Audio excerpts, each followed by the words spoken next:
এই যে দেখা যাচ্ছে রাস্তার মধ্যে, অর্থাৎ আগারগাঁও বাংলাদেশ বেতারের পূর্ব দিকে, এটা হচ্ছে আর্কাইভস, তারই এখানে রাস্তার মাঝখানে একটি বাড়ির মতো করা, কিন্তু এটাকে সরকার এখনো উঠাতে পারলো না। সরকারের প্রচুর টাকা আছে, কিন্তু এটা উঠাতে পারলো না কেন জানি না। এটা উঠিয়ে রাস্তাটা কিন্তু বড় করা যায়, জানি না, হয়তো বা এখানে একটি মাজার আছে, কিন্তু যদি থাকেও সেটাকে কিন্তু স্থানান্তরিত করা যায়। স্থানান্তরিত করলে কোনো সমস্যা হয় না। এই জায়গাটা পরিষ্কার করা অবশ্যই উচিত বলে আমি মনে করি। আমি এ ব্যাপারে আমাদের বাংলাদেশের প্রখ্যাত ছড়াকার আতিক হেলাল ভাইকে বলবো, আপনি একটু বলুন এ ব্যাপারে কিছু জানলে।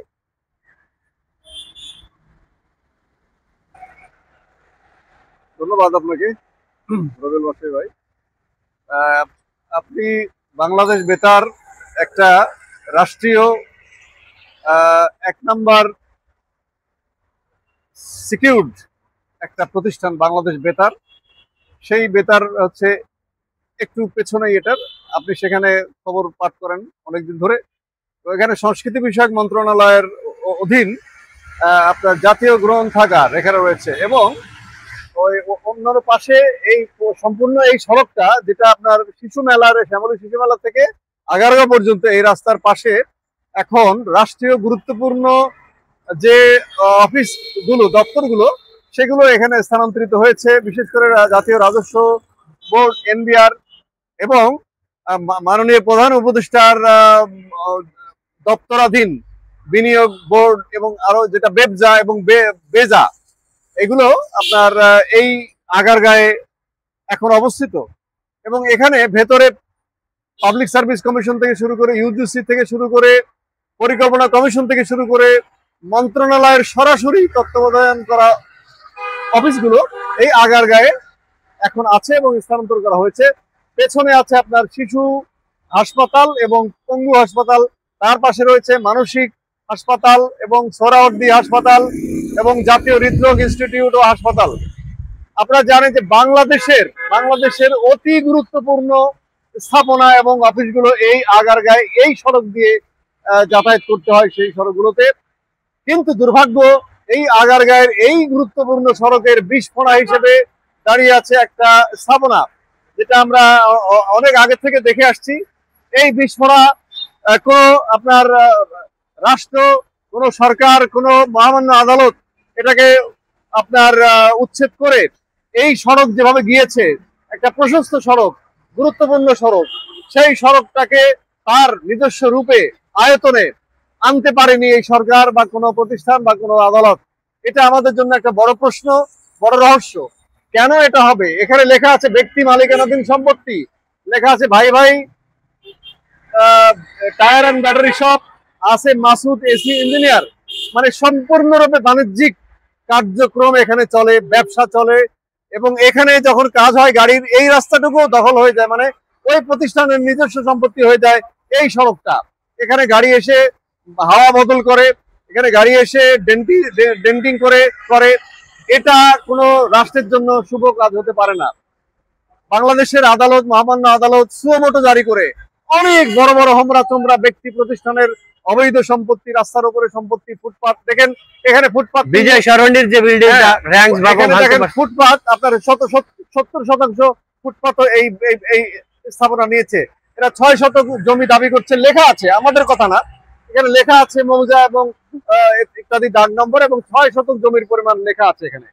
এবং র্যাঙ্কস ভবনের মতো একটা রাস্তাকে দখল করে একটা র্যাঙ্কসের একটা ভবন তৈরি হয়েছিল। আপনারা জানেন যে এক সময় তত্ত্বাবধান সরকার সেই র্যাঙ্ক ভবনকে ভেঙে গুড়িয়ে দিয়েছে আদালতের রায়ের মাধ্যমে। সর্বোচ্চ আদালতেও তারা আপিল করে তারা রেহাই পায়নি, এবং সেখানে একটা এখন ওভারব্রিজ চলছে, সেখান থেকে এলিভেটেড এক্সপ্রেস হয়ে গিয়েছে, অনেক উপকার হয়েছে মানুষের। এই বিস্ফোরণকে কেন অপসারণ করা হবে না? এই মহামান্য আদালত কেন সুমোটো জারি করছে না? যত স্থাপনাই থাকুক না কেন, যত সংবেদনশীল আপনার থাকুক না কেন, সেটা ধর্মীয়, সামাজিক, রাজনৈতিক কিংবা বাণিজ্যিক, কোনো কিছুই মহামান্য আদালত এবং জনগণের প্রয়োজনের উপরে উঠতে পারে না বলে আমি মনে করি। এটা প্রমাণ অনেকে আমরা দেখেছি।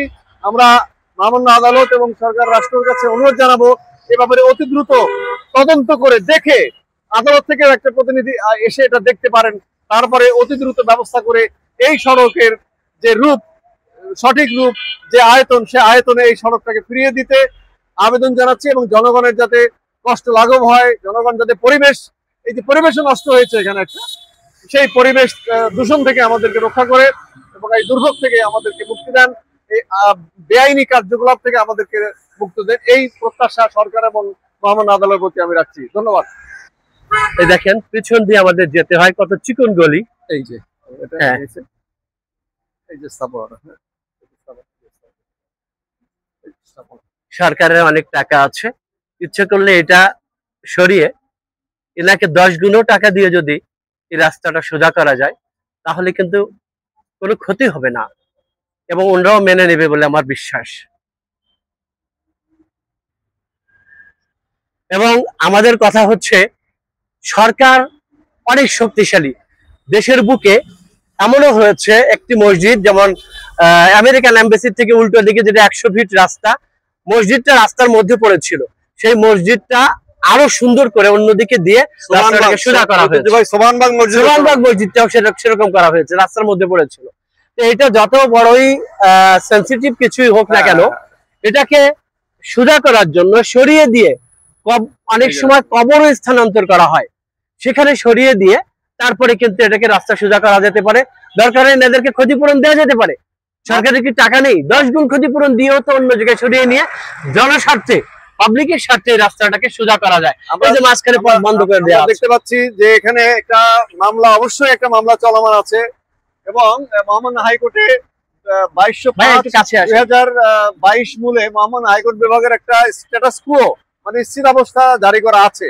এই মামলাটি দ্রুত নিষ্পত্তি করে জনগণকে এই বিস্ফোরণ থেকে মুক্ত করার জন্য আমি মহামান্য আদালত এবং সরকার এবং বর্তমান বিশ্বনন্দিত ডক্টর মোহাম্মদ ইউনূসের নেতৃত্বাধীন সরকারের প্রতি আবেদন জানাচ্ছি যে এই মামলাটি দ্রুত নিষ্পত্তি করার ব্যবস্থা গ্রহণ করে জনগণকে এই দুরবস্থা থেকে মুক্তি দেবেন, এই প্রত্যাশা আমাদের হলো। আপনাদের সবাইকে ধন্যবাদ। অনেক ধন্যবাদ। জাতীয় গ্রন্থ অধিদপ্তরের সামনে থেকে আমি রবিউল মাশরাফি এবং আতিক হেলাল। আসসালামু আলাইকুম।